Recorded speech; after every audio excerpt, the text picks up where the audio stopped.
लॅपटॉपवर कोण आहे? क्वेश्चन पेपर लॅपटॉपवर कोणाचा ओपन आहे का? मॅम आमचा लॅपटॉप बंद पडलाय. नाही, आता ज्याचा असेल त्याची विचारते मी. मॅम लॅपटॉप आहे पण 2-2 मिनिटात ते ब्लॉकचं ऑप्शन येतं. Yes ma'am. बरं ठीक आहे, काय हरकत नाही. मी मोबाईलवरच बघते मग मुलांना, तोपर्यंत आपण मोबाईलवरच डिस्कस करूया, कारण हे माझं व्हॉट्सअप ओपन व्हायला पण वेळ घेतोय आणि आता व्हिडिओ पण फ्रीज व्हायला लागला. स्क्रीन शेअरचा ऑप्शन आहे, तुला दिसतोय इनेबल? Yes ma'am. हा कर बेटा, चला चांगली गोष्ट होईल. मॅम भाग 1 करायचे का 2? भाग 1 ऑफकोर्स ना, फिजिक्स भाग 1 मध्येच फिजिक्स आहे.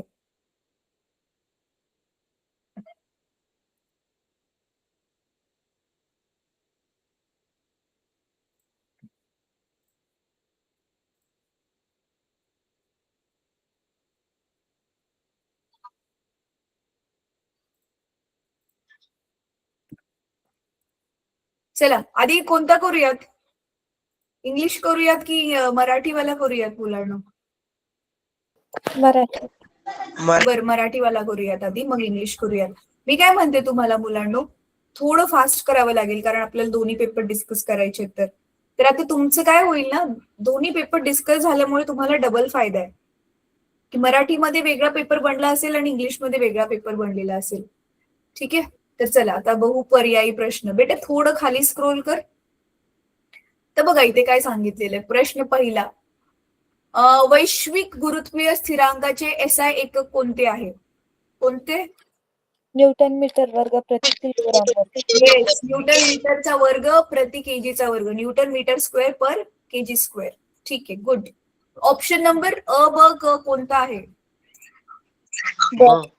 ब ऑप्शन आहे. Very good. चला नेक्स्ट, आधुनिक आवर्त. अच्छा, हा केमिस्ट्रीचा क्वेश्चन आहे. उद्या दीपिका मॅम केमिस्ट्रीचे क्वेश्चन डिस्कस करतील. पुढे जा बेटा. मॅम ते लोखंडाचे गंजणे हे पण केमिस्ट्री आहे. विद्युत शक्ती मोजण्याचे एकक डॅश हे आहे. वॅट. वॉट. शक्ती म्हणजे पॉवर, वॉट हे त्याचं उत्तर आहे. सो करेक्ट ऑप्शन इज अ. पाण्याचे असंगत आचरण कोणत्या तापमानाच्या दरम्यान दिसून येते? कोणत्या? So correct option is A B C D. कोणता? ब. ब आहे ना? हा, 0 ते 4. आतापर्यंतचे सगळ्यांचे आन्सर जवळजवळ बच आले ना रे. बरं असू दे, चला. प्रकाशाचे एका पारदर्शक माध्यमातून दुसऱ्या माध्यमात जाताना दिशा बदलण्याच्या घटनेला डॅश म्हणतात. अपवर्तन. अपवर्तन. ब. ह्याचं पण ब. बहिर्गोल.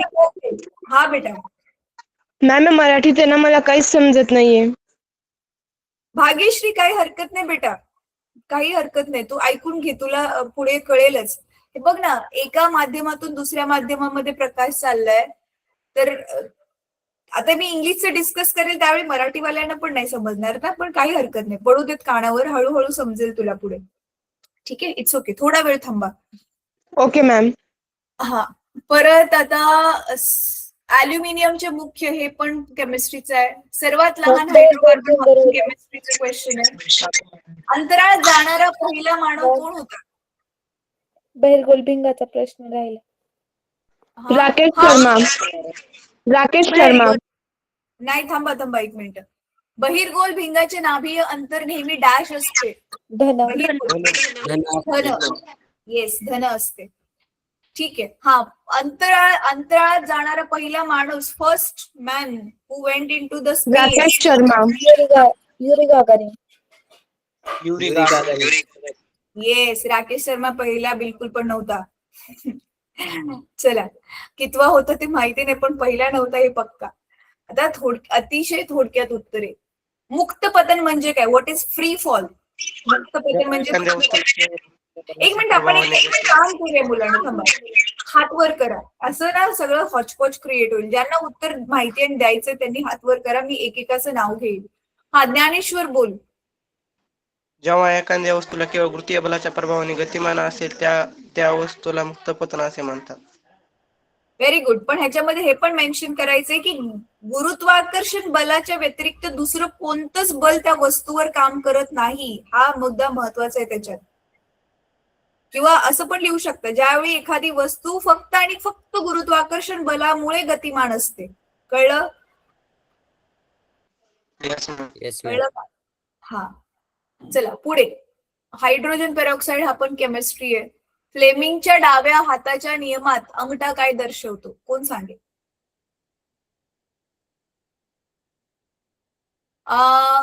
अभिषेक, बेटा ते वरती बघ अधिकचं चिन्ह दिसते तुला, काळी वरची जी लाईन आहे, थोडस ह्याला झूम कर ना.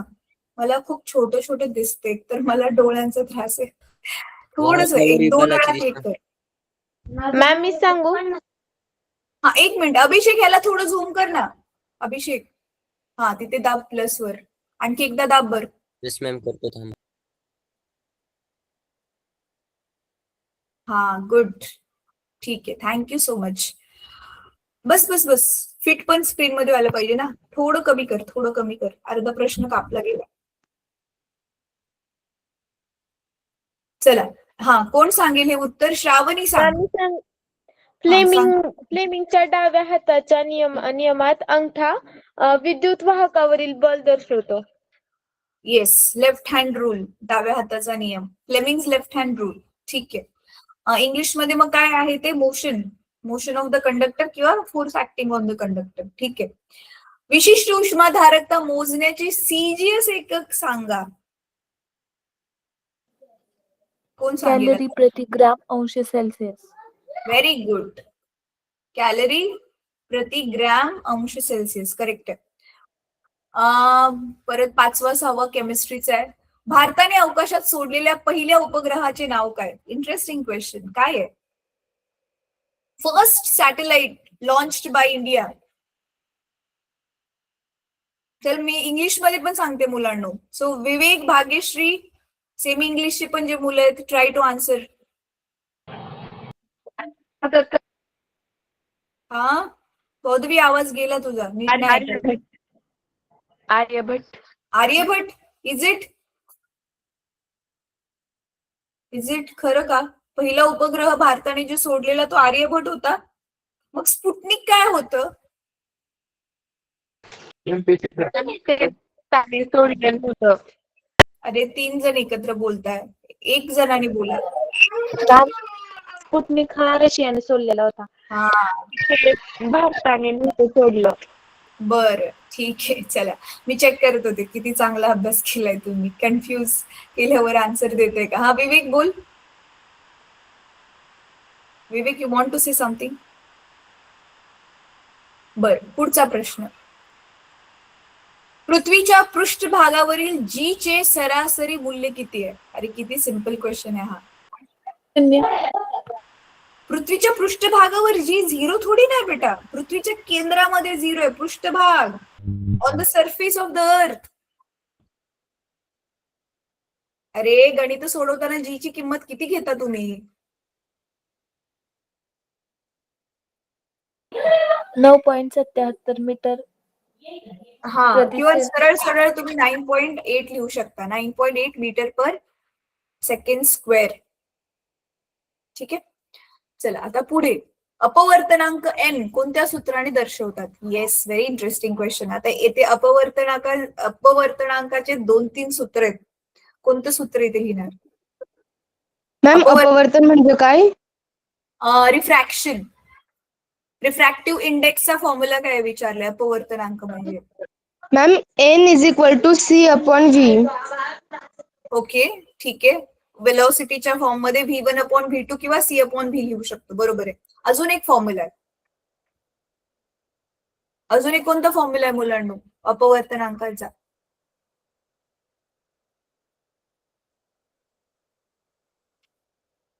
साईनच्या फॉर्म मध्ये, साईनच्या स्वरूपामधला अजून कोणता फॉर्म्युला आहे? असं काय करताय रे तुम्ही? सगळं विसरला. साइन आय छेद sine R.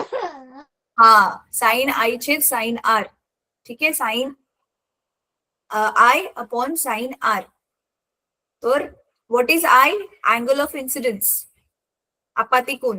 What is R? Angle of refraction, angle of refraction R. ठीक आहे, चला पुढचा प्रश्न आता बघूयात. थोडक्यात उत्तर आहे. थोडं वरती कर अभिषेक.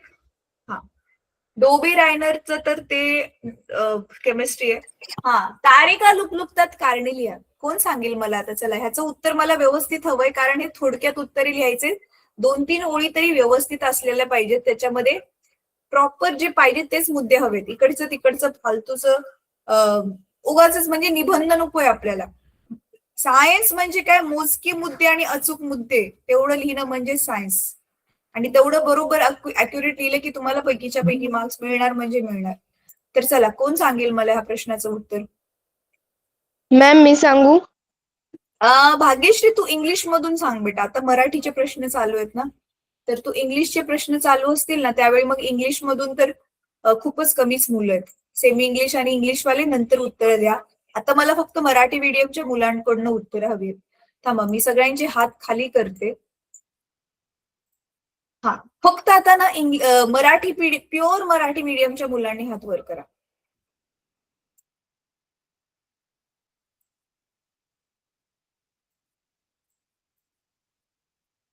ज्ञानेश्वर आणि साक्षी दोनच मराठी मीडियमची मुलं आहेत? सिरियसली? फक्त दोनच आहेत? बरं ठीक आहे, मग दोघांनाच विचारते मी. ज्ञानेश्वर, उत्तर दे बेटा. एखाद्या वस्तूचे वस्तुमान म्हणजे वस्तूमध्ये असलेल्या संचलनाचे मापन म्हणजे एक मिनिट. अरे, प्रश्न काय आहे? तारे का लुकलुकतात कारणे लिहा. ज्ञानेश्वर, प्रश्न वेगळा. हा, बोल.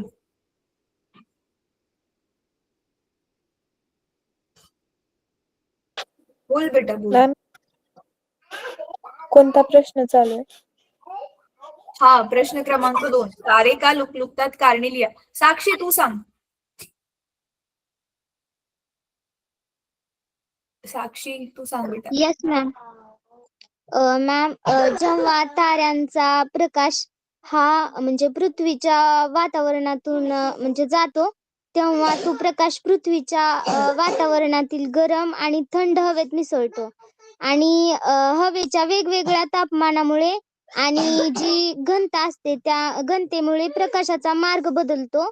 आणि हा बदल इतक्या वेगाने होतो की त्यामुळे आपल्याला तारे लुकलुकताना दिसतात.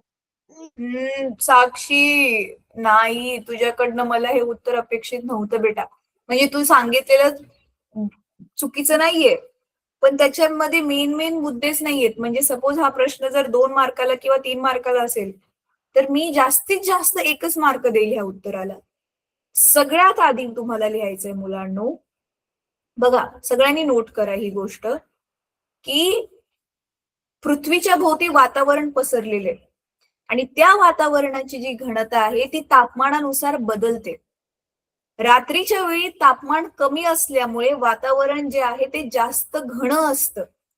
त्यामुळे ताऱ्यांपासून येणारा प्रकाश रात्रीच्या वेळी त्या वातावरणामध्ये अपवर्तित होतो. प्रकाशाचं अपवरण मेन कन्सेप्ट आहे ना, तो अपवर्तन शब्दच नाही तू वापरला. मग तो प्रकाश जो आहे खूप वेळा अपवर्तित झाल्यामुळे एका सरळ रेषेत न येता तो वर्तुळाकार किंवा एक काहीतरी शब्द असेल पुस्तकात सिमिलर, तो मार्ग घेतो. त्याच्यामुळे ताऱ्यांची वास्तविक जागा आपल्याला न दिसताना आभासी जागा दिसते. आणि घनता कमी झाली की मग पुन्हा वास्तविक जागा दिसते. तर मग ही कधी वास्तविक जागा दिसते, कधी आभासी जागा दिसते. मग ज्यावेळी वास्तविक जागा दिसते, तारा एकदम ब्राईट दिसतोय, तेजस्वी दिसतोय. आणि मग जी आभासी जागा दिसते त्यावेळी तारा मग डीम झाल्यासारखा दिसतो.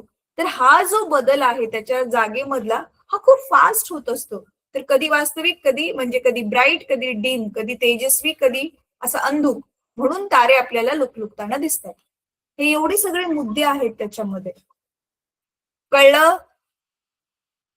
Yes ma'am. हा, प्लीज, हा वाला क्वेश्चन इम्पॉर्टंट आहे. एक्झाम मध्ये आल्यावरती हे सगळे मुद्दे त्याच्यात पाहिजेत. चुका करू नका उत्तर लिहिताना. चला, हे म्हणून तुम्ही जे क्लासेस मिस केले की नाही त्याचा हा परिणाम आहे. बरं आता असू देत, चला पुढे. वस्तूचे वस्तुमान व वजन यामधील फरक स्पष्ट करा. हा ज्ञानेश्वर, आता वाच बेटा तू, मगाशी जे उत्तर वाचत होतास.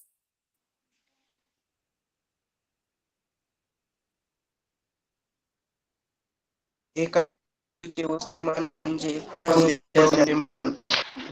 व एखाद्या वस्तू पृथ्वी जागृत बलाने आपल्या केंद्राच्या दिशेने त्या वस्तूची ठीक आहे. पण इथे बेटा वस्तूचे वस्तुमान वजन ह्याच्यातले फरक जो विचारलाय थोडक्यात उत्तर लिहायचे. कमीत कमी 3-4 मुद्दे याच्यात पाहिजे. तो एकच मुद्दा फक्त सांगितला. बाकीचे मॅम अजून दुसरं मुद्दे. हा सांग. पहिल्या या राशीमध्ये परिणाम असते पण दिशा नसते, याला वस्तुमान म्हणतात. आणि दुसरा, या राशीमध्ये वजन आणि दिशा. मॅडम लक्षातून गेलं, आठवून सांगतो मॅडम. सिंपल रे. वस्तुमान ही अदिश राशी आहे, वजन ही सदिश राशी आहे. वस्तूचं वस्तुमान कधीही शून्य होऊ शकत नाही. वजन जागेवर अवलंबून असल्यामुळे ते शून्य, धन किंवा ऋण पण होऊ शकते. हे सगळं आपण डिस्कस केलेलं होतं. बरं चला आता खाली जा अभिषेक. परत अवकाश मोहिमांची गरज व महत्व स्पष्ट करा. आता हा पूर्ण लेखी प्रश्न आहे, हे आपण डिस्कस केलेलं होतं. तर ह्याच्यामध्ये थोडस तुम्ही निबंधासारखं जरा मोठं लिहू शकता, पण जरा मुद्दे शोध लिहायचे 1, 2, 3, 4 करून. मग जेवढे जास्त मुद्दे तेवढं जास्त चांगले इम्प्रेशन. हा पण खूप, आता हे थोडक्यात उत्तरे आहे ना, जास्तीत जास्त हा 3 मार्काला प्रश्न असेल. 6 पेक्षा जास्त मुद्दे लिहायचे नाही, तेवढा वेळ नसतो आपल्याला पेपर पूर्ण भरायला. 6 मुद्दे जास्तीत जास्त याच्यात लिहायचे. ठीक आहे. अवकाशामधल्या वेगवेगळ्या वस्तूंचा अभ्यास करण्यासाठी, परत अजून जे पण पॉइंट्स तुमच्या पुस्तकात दिले ते इथे लिहायचे. आता लघुदृष्टी. अच्छा, हा लघुदृष्टी मायोपिया हा दृष्टी दोष थोडक्यात स्पष्ट करा. मला वाटते हा तुमच्या सिलेबस मधला प्रश्न नाही आहे ना? आहे मॅम. आहे.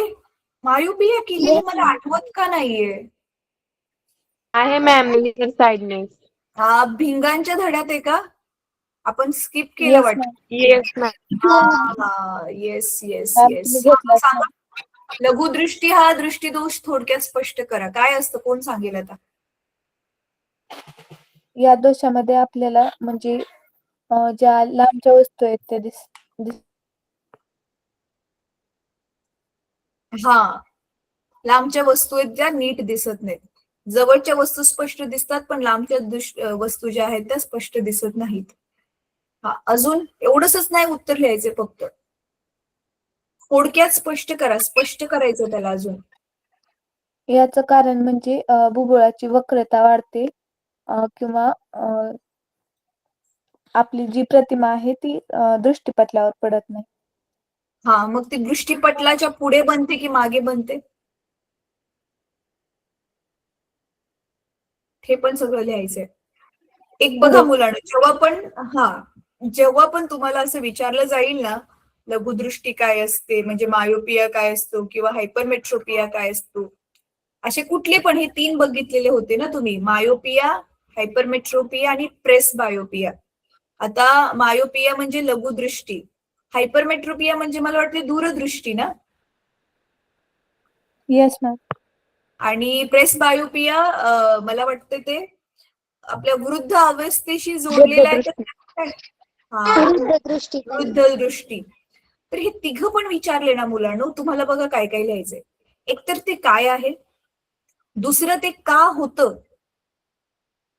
आणि तिसरं त्याच्यावर आपण काय उपाय करू शकतो. तर ह्या 3 गोष्टी तुम्हाला शॉर्ट मध्ये लिहायच्या. आणि हाच प्रश्न जर समजा 5 मार्काला असेल तर मग तुम्हाला ते जे आकृत्या होत्या ना, की आधी मायोपिया असणारा दृष्टी, एकतर सर्वसाधारण सुदृढ माणसाचा डोळा कसा असतो ती पहिली आकृती येणार. दुसरं ज्याला मायोपिया झालाय त्याची दृष्टी कशी बनते, म्हणजे ती जसं आता हिने सांगितलं दृष्टीपटलाच्या पुढे प्रतिमा बनते, तो वाला म्हणजे डिफेक्टेड डोळा, इजा झालेला डोळा तो येणार. आणि तिसरा, मग त्याच्या समोर चष्म्याचं भिंग ठेवलं, अंतर्वक्र किंवा बहिर्वक्र, त्याच्यानंतर कसं मग बरोबर ती दृष्टीपटलावर प्रतिमा बनते. त्या तिन्ही आकृत्या स्टेप बाय स्टेप तुम्हाला काढाव्या लागतील. मग हा प्रश्नामध्ये तुम्हाला तेव्हा कुठेतरी जाऊन 5 पैकी 5 मार्क मिळतील. 2 मार्क डायग्रामला, आकृतीला असतील, 1 मार्क मायोपिया म्हणजे काय लिहायला असेल, आणि 1 मार्क तो कशामुळे बनतो म्हणजे कशामुळे होतो, आणि नंतरचा जो अजून 1 मार्क असेल तो त्याचं मग सोल्युशन काय, ती प्रॉब्लेम आपण कशी सॉल्व्ह करू शकतो. तर हे सगळे मुद्दे लिहिल्यावर 5 मार्काचा हा प्रश्न येऊ शकतो. सीबीएसई बोर्ड जो आपला केंद्रीय बोर्ड आहे, केंद्र शासनाचा बोर्ड, त्याच्यामध्ये मोस्टली हा प्रश्न 5 मार्काला विचारतात. पण मला वाटतं तिथे तुमच्या स्टेट बोर्डला नाही येत, म्हणून जास्तीत जास्त 3च मार्काचा येईल. पण हा, ते 3 मार्कामध्ये ही लोक सरळ सरळ असा पण प्रश्न विचारू शकतात मुलांनो, किंवा तुम्हाला त्या डायरेक्ट आकृत्या सुद्धा विचारू शकतात. त्याच्यामुळे आकृत्यांची चांगली प्रॅक्टिस करायची. आम्हाला 5 मार्काला आला होता. आलेला 5 मार्काला, हा तेच. त्याच्यामुळे ह्या तिघांपैकी ना हे 2 तर परफेक्ट कराच. मायोपिया, लघुदृष्टी आणि दूरदृष्टी, ह्या दोघांपैकी एक तर परीक्षेत येतो म्हणजे येतोच, हमखास येतो. तर त्याच्यामुळे त्याची नीट तयारी करा. चला, हा आता हे तर उदाहरण आपण त्या दिवशी पण जसं केलेलं होतं. भिंगाचे नाभी अंतर 20 असल्यास त्या भिंगाची शक्ती काढा. शक्तीचं काय सूत्र आहे मुलांनो? 1/F. येस. मग इथे पण तिथे आठवते तुम्हाला, एफ जो आहे, 1 जर एफ घ्यायचं असेल तर एफ जो आहे तुम्हाला मीटर मध्ये घ्यायचा आहे. आणि जर तुम्ही एफ जर सेंटीमीटर मध्ये ठेवणार असेल तर काय सूत्र आहे? 100/F. हे लक्षात ठेवा. मग इथे 100 कारण इथे 20 सेंटीमीटर मध्ये दिले, मग 100/20 किती आलं उत्तर? 5. 5 आणि आपलं एकक काय आहे शक्ती इथे? डायोप्टर. डायोप्टर. डायोप्टर. 5D लिहिणार तुम्ही. 5 dioptre is the power of this lens. भिंगाची शक्ती, ठीक आहे, ती किती आहे? 5 डायोप्टर आहे. चला आता पुढे जाऊयात. स्क्रोल डाऊन करा.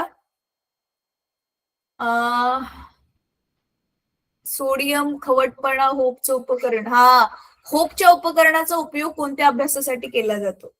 कशासाठी केला जातो मुलांनो?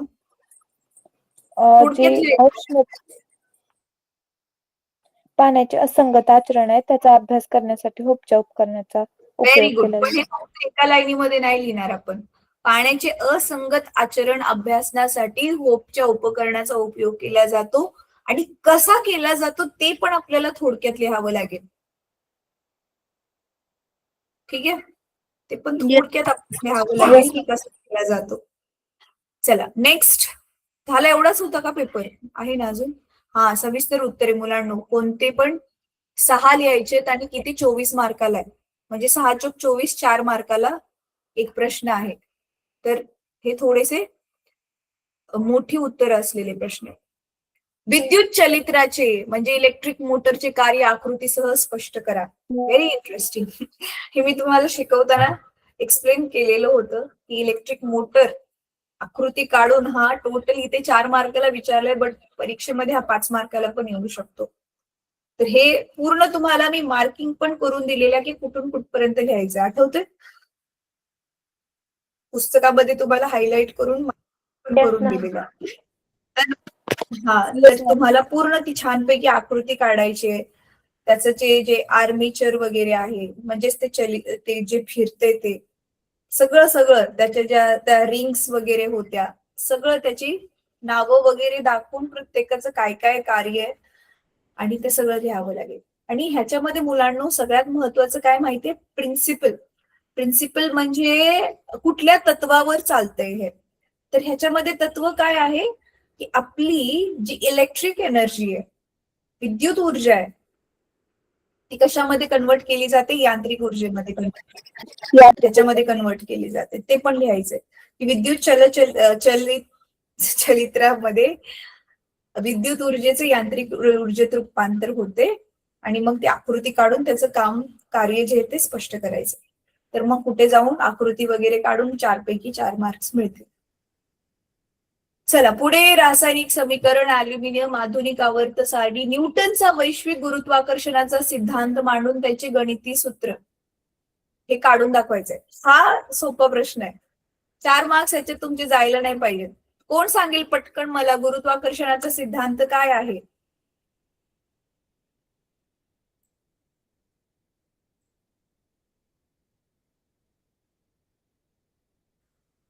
सांगा रे, काय आहे सिद्धांत?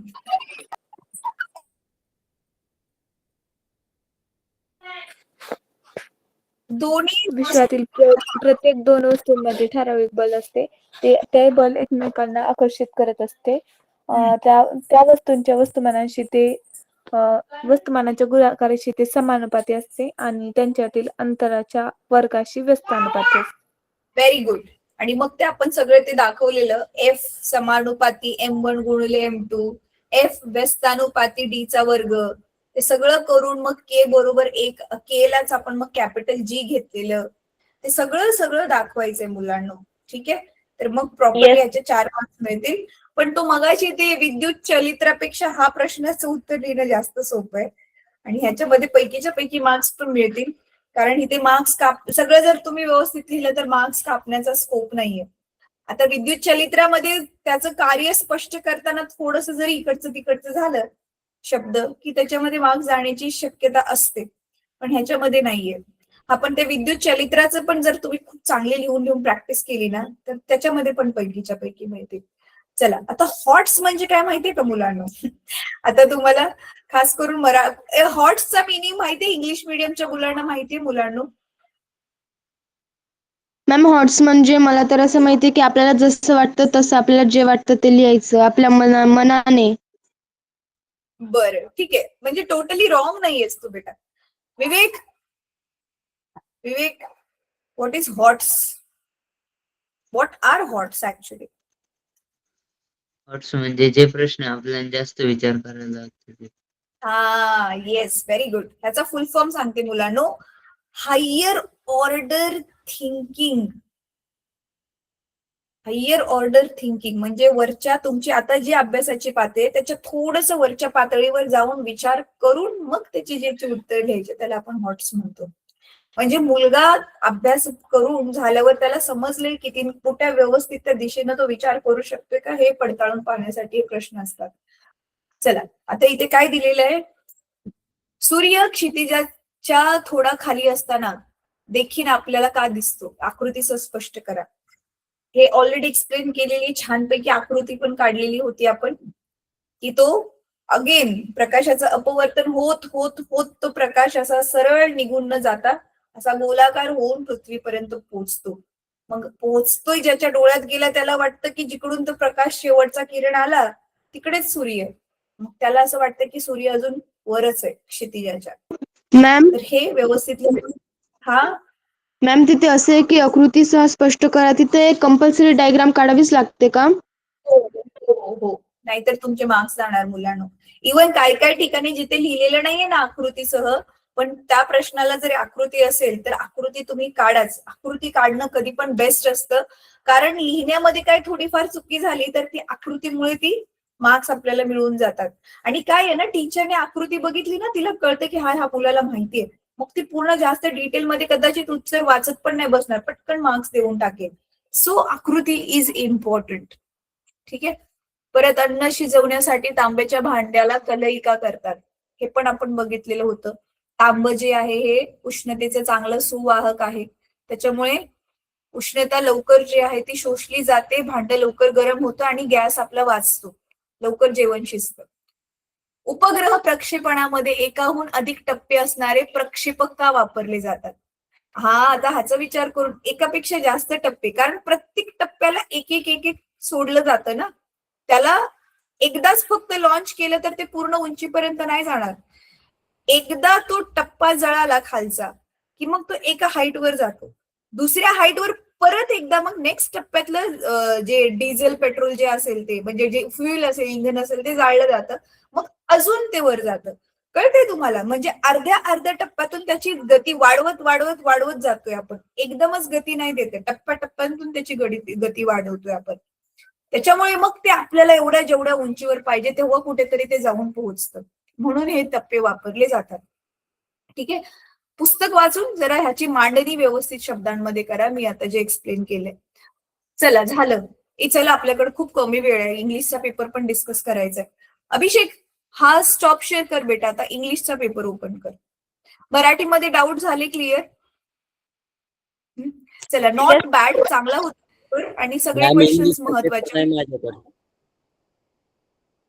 मी दोन्ही पेपर टाकलेत बेटा. असं काय करतोयस तू ग्रुपमध्ये? मी स्वतः टाकले सकाळी. मॅम मी डाउनलोड केलं नव्हतं. अच्छा अच्छा, तू डाउनलोड नाही केलेलं आहेस. ओके, मला वाटलं की पेपरच नाही मिळाले. मी घाबरले. बरं थांबा मी ओपन करते. अजून कोणाकडे असेल तर बघा बरं. मॅम माझ्याकडे आहे पण ना मी मोबाईल वरून जॉईन होते तर मला स्क्रीन शेअर करता नाही येत. बरं ठीक आहे बेटा, थांब. मला मिळाला, मीच करते. हा.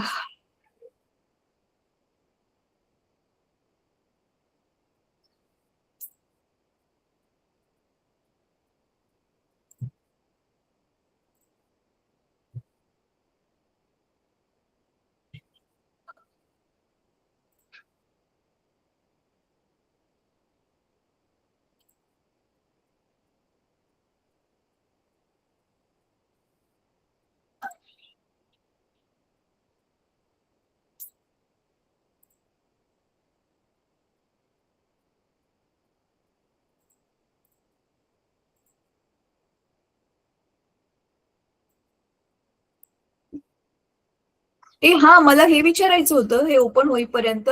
मला खरं खरं सांगा, तुमच्यापैकी किती जणांनी बडीजला, तुमचे जे बडीज आहेत त्यांना पेपराचे फोटो पाठवले की हे बघ दादा मी केलंय म्हणून? मॅम अजून नाही पाठवला आणि कालचा मी लिहिला नव्हता. काही घरी नव्हती. हा, मग प्लीज पाठवा मुलांनो, पाठवा. ठीक आहे, पाठवायला सुरुवात करा. तुम्हाला तुमचे जे बडीज मिळाले त्यांनी स्वतःहून विचारलं नाही तरी तुम्हाला गरज आहे. तुम्ही त्यांच्याकडे जाऊन जाऊन त्यांना दाखवायचं, डाऊट्स विचारायचे. ठीक आहे. आता पेपर दिसतोय मी ओपन केलेला येस मॅम. स्क्रीनवर. Yes. पेपर दिसतोय. येस मॅम चला. दिसतोय. ओके. The phenomena of. हा, आता चला इंग्लिश मीडियमची आणि सेमी इंग्लिश वाले मुलं उत्तरं देतील पटकन. आणि मराठी मीडियमच्या मुलांनो, तुम्हाला सायन्स घ्यायचंय की नाही? तुम्ही समजत नसलं तरी ट्राय करा हे समजून घ्यायला. कारण आता तुम्हाला समजायला लागलं थोडं थोडं, तेव्हा कुठे जाऊन तुम्हाला 11वीला हेल्प मिळेल मग. The phenomena of gravitation was discovered by the great scientist. अरे किती सिम्पल आहे. ग्रॅव्हिटेशनचा Option फेनॉमेना B. कोणी option yes B. Sir Isaac Newton. Yes, option B. The value of universal gravitational constant G in SI unit is हा वाला. कारण इथे बघा युनिट चुकीचं लिहिलंय. किंमत बरोबर आहे पण एकच चुकीचं लिहिलंय. दिसतंय तुम्हाला? मीटर पर सेकंडचा वर्ग. इथे करेक्ट दिले न्यूटन मीटर स्क्वेअर येस पर मॅम. केजी. ऑप्शन बी. फक्त जरा बाजूला गेलंय. परत modern periodic table. SI unit of electrical power what. हा क्वेश्चन बघा रिपीट झाला मुलांना. फक्त तिथे पॉवर विचारलेले, इथे इलेक्ट्रिकल पॉवर विचारले, वॉट आलं. परत the amount of heat absorbed, शोषून घेतलेली, at constant temperature by unit mass of a solid to convert it into liquid phase is called specific heat of. Latent heat. Option A. Specific latent heat. Option A. हा, actually ते specific नाव नाही पाहिजे मुलांनो, हा error आहे, ह्याला cut करा. Is called latent heat of fusion. इथे स्पेसिफिक नाही पाहिजे. परत for a normal human eye. 25. For a normal human eye. Yes, dear point is 25. Very good. परत the first artificial satellite sent to space by Soviet Union in 1957 was. Option B. Yes, आताच थोडा वेळ आपण आधी discuss केलं. तुम्हाला कळते दोन्ही पण आपले जे प्रश्न आहेत ते थोडेसे रिलेट होतात, तर अजून डबल आपला चांगले रिव्हिजन पण होते आणि नवीन नवीन प्रश्नांचा अभ्यास होतो. State Kepler's first law. कोण सांगेल फर्स्ट लॉ, केप्लरचा पहिला नियम? हा सांग बेटा, अनम्यूट कर. मॅम मॅम मराठीत. The orbit of the planet is an ellipse with sun at the one of the foci. हा, आवाजच पूर्ण कट झाला. आता फक्त इंग्लिश मीडियम आणि सेमी इंग्लिश वालीच उत्तर देतील हा मुलांनो. कोणी उत्तर दिलं आता? कोणत्या मुलाने उत्तर दिलं? परत एकदा बोला, कळलंच नाही काय बोललात ते. Yes, ma'am. मॅम मी हा, बोल सांगू? बेटा. The orbit of the planet is an ellipse with the sun is the one of the foci. Yes, the path of the planets is elliptical and sun is situated at one of the foci. Correct. आता ज्यांना उत्तर द्यायची आहेत ना, थांबा मी सगळ्यांचे हात खाली करते. सेमी इंग्लिश आणि इंग्लिश मीडियम वाले सगळ्या मुलांनी हात वर करा. मी एक एक करून रॅन्डमली सगळ्यांना विचारणार. ठीक आहे? सेमी इंग्लिश वाले आणि इंग्लिश मीडियम वाले सगळे हात वर करा. परत, what is the value of g at the centre of the earth? हे तर किती सोपं उत्तर आहे. Bhagyashree? The value of G at the center of the earth is 0. Very good. आता किती जणांनी हात वर केलाय? 3च. मगाशी मी विचारलं मराठी मीडियमचे किती? 2च हात वर होते. आता 3च हात वर आहेत. जेव्हा की 10-11 जण क्लासमध्ये, तर बाकीचे मुलं कुठे आहेत? ना सेमी मध्ये आहेत ना इंग्लिश. कुठे? कुठल्या मीडियम मध्ये? उर्दू मधले आले की काय मग इकडे? श्रावणी, मी सानिया, डिस्कनेक्ट झाले होते. पूर्वा, तुम्ही लोक पण हात वरती करा आता. चला, मी आता कोणाला पण विचारते रॅन्डमली. चला, नेक्स्ट क्वेश्चन काय आहे आपला? German scientist who made groups. अच्छा ठीक आहे, तो केमिस्ट्री आहे. मॉलिक्युलर फॉर्म्युला पण केमिस्ट्रीचा आहे. हा, डिफाईन रिफ्रॅक्शन ऑफ लाईट. ह्याचं आता मराठीमध्ये ऑलरेडी आपण बघितलं. प्रकाश एका माध्यमातून दुसऱ्या माध्यमात जाताना त्याची दिशा बदलतो. इंग्लिश मध्ये सांगा मी ना. सांगू? व्हॉट इज थांब बेटा, सानिया विल टेल. सानिया सांग याचा answer. What is refraction of light? Ma'am ती मराठी मीडियम कडून. मराठी मीडियमची आहे. अनुष्का, तू कुठल्या मीडियम मधली आहेत बेटा? अनुष्का मगर. मराठी. ती पण मराठी मधलीच आहे. बरं ठीक आहे, सांग मग. प्रेस केला होता. अच्छा. अपवर्तन. अपवर्तन. हो, पण अपवर्तन म्हणजे काय ते विचारले. भाग्यश्री आन्सर सांग. Ma'am, reflection of light is the beginning of light as it pass from one transparent medium into other. म्हणजे प्रकाशाचं जे ते अपवर्तन म्हणजे जे लाईट असतात ना, त्याचे जे पारदर्शन असतात त्याच्या माध्यमातून ते दुसरीकडे पास होत असतात. त्यामुळे त्यांची जी दिशा असते ती चेंज होते. हा, पण ते वाचताना ना, it is bending of light. प्रकाश बेंड होतोय म्हणजे मुडतोय. ठीक आहे, पुढे आता. Name a device use to change electrical energy into mechanical energy. विद्युत ऊर्जेला यांत्रिक ऊर्जेमध्ये चेंज करणारं डिव्हाइसचं नाव? An electric motor. येस, आता जस्ट आपण डिस्कस केलं. ह्याने जरा वेगळ्या पद्धतीने विचारलं. परत, Indian origin women stayed. Name the Indian origin women who stayed in space for 192 days. 192 Sunita दिवस. विल्यम्स. हा, सुनीता विल्यम. पक्का? येस मॅम, पक्का सुनीता विल्यम. आणि what about Kalpana Chawla?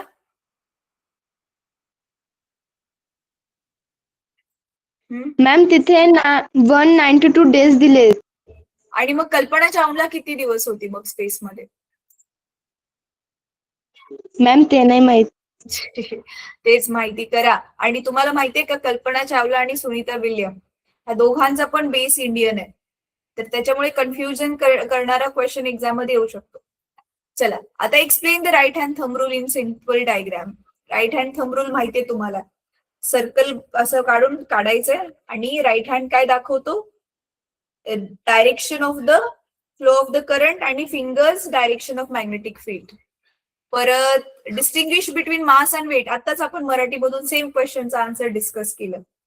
Mass is scalar, weight is vector quantity, mass cannot be zero, weight can be either zero, negative और positive, ते सगळे मुद्दे याच्यामध्ये येणार.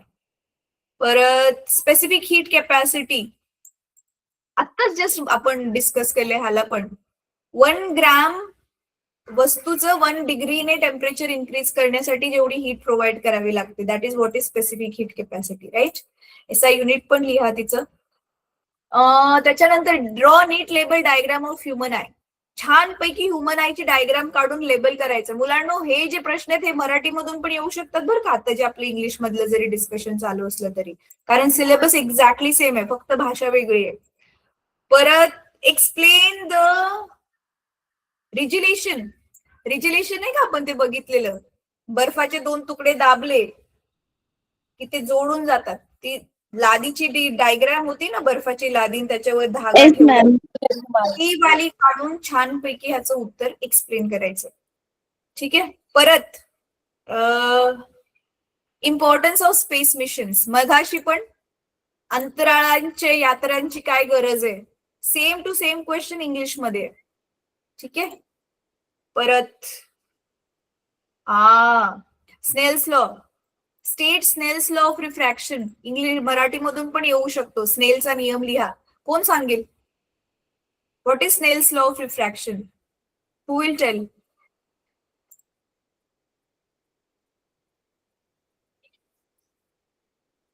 माहिती नाही?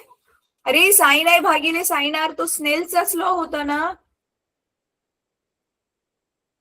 Sign I upon sine R is equal to constant, आणि that constant is called refractive index. Sine I भागिले साइन आर बरोबर स्थिरांक आलेला किंमत, आणि तो स्थिरांक म्हणजेच अपवर्तनांक असतो, हे स्पष्ट करणारा स्नेल्सचा नियम होता बघा पुस्तकात. त्याचे उत्तर आहे. कळते मुलांना? तुम्ही सगळेजण ह्या प्रश्नावर शांत झाला, जेव्हा की हा खूप कॉमन प्रश्न आणि महत्वाचा प्रश्न आहे. तर पुस्तक खोला आपला क्लास संपल्यावरती आणि ह्याचं उत्तर शोधून व्यवस्थित लिहा. तिथे फोटो टाका ग्रुपमध्ये, मी चेक करते तुम्ही उत्तर बरोबर लिहिलंय की नाही. ठीक आहे. ठीक आहे. Yes yes ma'am. Ma'am. Ma'am. हा, D block elements chemistry question. Explain the construction and working. बघितलं, इलेक्ट्रिक मोटार, तिथे जननित्र होतं, इथे electric motor, same to same मगाशी जे एक्सप्लेन केलं तेच. डायग्राम वगैरे काढून ते सगळे ब्रशेस, आर्मेचर, सगळं एक्सप्लेन करायचंय. It converts electrical energy into mechanical energy, सगळं ते लिहावं लागेल तुम्हाला. मोटर, जनरेटर पेक्षा मोटर खूप वेळा विचारतात बरं का मुलांना, म्हणून बघा इथे मोटरचाच क्वेश्चन आलाय. परत explain the different types of satellite orbits. हे खूप इम्पॉर्टंट आहे. HEO, MEO, LEO माहितीये ना? Lower height. Yes ma'am. HEO म्हणजे मीडियम अर्थ ऑर्बिट, MEO म्हणजे नाही मॅम, MEO म्हणजे मीडियम अर्थ ऑर्बिट, LEO म्हणजे लो अर्थ ऑर्बिट, आणि HEO म्हणजे हाय अर्थ ऑर्बिट. येस, ते एक्सप्लेन करायचे प्रॉपरली ह्याच्यामध्ये. परत हे अॅनोमलस बिहेवियर ऑफ वॉटर. मगाशी तिथे काय विचारलेलं, होपचं उपकरण कशासाठी वापरतात, आणि इथे विचारलं अॅनोमलस बिहेवियर. म्हणजे तुम्हाला दिसते सेम जोडलेल्या टॉपिक वरतीच प्रश्न विचारलेले आहेत, फक्त विचारण्याची पद्धत वेगवेगळी असते. तर हे पण तुम्हाला लिहायचंय. बघितलं इथे लिहिलंय, युझिंग होप्स ॲपॅरेटस, म्हणजे सेम टू सेम मराठीचा जो प्रश्न होता तोच हा आहे. फक्त इथे त्यांनी मगाशी मराठीमध्ये त्यांनी सांगितलं नव्हतं की असंगत आचरण आहे, इथे सांगितले की असंगत आचरण होपच्या उपकरणाने कसं दाखवतात. चला आता इथे रिझनिंग, ऍप्लिकेशन और HOTS. Why do stars appear to twinkle at night, why planets do not. मगाशी होतं सेम टू सेम. तारे का लुकलुकतात, प्लॅनेट्स का लुकलुकत नाहीत. प्लॅनेट्स ह्याच्यासाठी लुकलुकत नाहीत मुलांनो, कारण ग्रह पृथ्वीपासून जवळ आहेत आणि ते आकाराने मोठे असतात, त्याच्यामुळे त्यांच्यापासून जी लाईट आपल्यापर्यंत येते ना, ती लाईट जी आहे ती जास्त काही परावर्तित होत नाही, आय मीन अपवर्तित होत नाही. त्याच्यामुळे मग त्यांची आभासी प्रतिमाच निर्माण होत नाही, त्याच्यामुळे ते काही लुकलुकत नाहीत. हे मुद्दे ऍड करायचे. मगाशी मी सांगितलेल्या मुद्द्यांमध्ये हे पण मुद्दे ऍड करायचे. ठीक आहे. परत ह्या क्वेश्चनला तुम्ही मुलांना आपण ऑलरेडी पुस्तकामध्ये सेम टू सेम होतं 1/81 वालं. हे पुस्तकामध्ये होतं सेम तसाच वाला क्वेश्चन आहे. ट्राय करा. ग्रुपमध्ये नसेल येत तर सांगा, मी सोल्युशन टाकून देईल जर तुम्हाला नाही जमलं तर.